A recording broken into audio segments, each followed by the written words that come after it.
क्या आप सब जानते हैं कि नोबेल पुरस्कार क्यों दिया जाता है और किसके नाम से दिया जाता है और ये कब से देना चालू हुआ है? तो आइए जानते हैं कि नोबेल पुरस्कार किसके नाम से, उसके पीछे यानी नोबेल पुरस्कार को देने के पीछे क्या कहानी रही है। तो पहले हम जानते हैं उस व्यक्ति के बारे में। तो उनका एक लेख है जिसका नाम है शानदार जीवन संतुलित होता है। शानदार जीवन संतुलित होता है। तो वो जो व्यक्ति हैं जिनके ऊपर ये लिखा गया है उनका नाम है अल्फ्रेड नोबेल, जिनके नाम से नोबेल पुरस्कार दिया जाता है। तो चलिए जानते हैं उनके जीवन के बारे में कुछ। अल्फ्रेड नोबेल का नाम तो आपने सुना ही होगा। मैं उन्हीं अल्फ्रेड नोबेल की बात कर रहा हूँ जिन्होंने अपनी पूरी दौलत एक ट्रस्ट के नाम कर दी थी और उसी दौलत से पिछले 100 सालों से भी अधिक साल से हम सब 6 नोबेल पुरस्कार दिए जाते हैं। वे वैज्ञानिक थे, साथ ही में बड़े उद्योगपति भी। उन्होंने नई नई खोजें की, जिनमें से एक डायनामाइट भी था।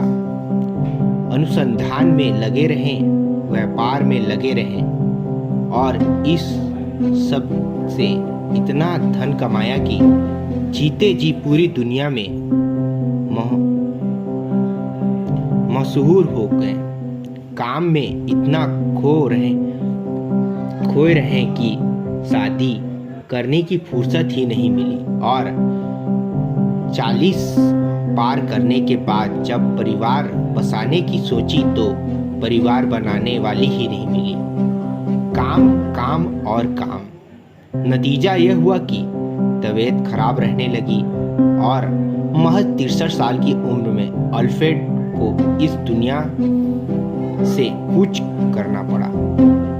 इसमें कोई दो राय नहीं कि यदि हम सब उनके बारे में सोचें तो यही सोचेंगे कि उन्होंने एक सफल जिंदगी जी और एक शानदार जिंदगी भी। उनका रहन सहन भव्य था, किसी राजा महाराजा की तरह। लेकिन यह हमारा सोचना है। क्या अल्फ्रेड नोबेल भी अपनी बारे में वही सोचते थे जो हम उनके बारे में सोचते हैं? एक बार उनके बारे में उनके भाई लुडविग ने उनसे कहा था कि तुम अपनी आत्मकथा लिखो। नोबेल साहब ने अपनी आत्मकथा तो नहीं लिखी, लेकिन अपना मूल्यांकन जरूर किया था। आइए देखते हैं कि वे स्वयं की नज़र में क्या थे। अल्फ्रेड नोबेल एक दयनीय मानव जैसा है जिसे जीवन के प्रारंभ में ही घुटकर मर जाना चाहिए था। सबसे बड़ा गुण नाखून साफ रखना और किसी पर बोझ नहीं बनना। सबसे बड़ी कमी परिवार न होना, पेट खराब रहना। सबसे बड़ी इच्छा मुझे जिंदा न दफनाया जाए।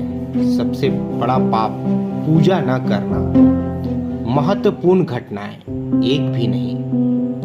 अकेलापन उन्हें खाने को दौड़ता था और वो हमेशा इस बात से भयभीत रहते थे कि लोग उन्हें मार न डालें। क्या आपको लगता है कि इस मानसिकता से ग्रस्त किसी भी आदमी का जीवन एक शानदार जीवन हो सकता है? हाँ, वह एक सफल और सार्थक जीवन हो सकता है, किंतु शानदार नहीं। इस शानदारी के लिए संतुलन चाहिए, समझदारी चाहिए। इसके अभाव में सब कुछ होते के बावजूद कुछ नहीं रहता है।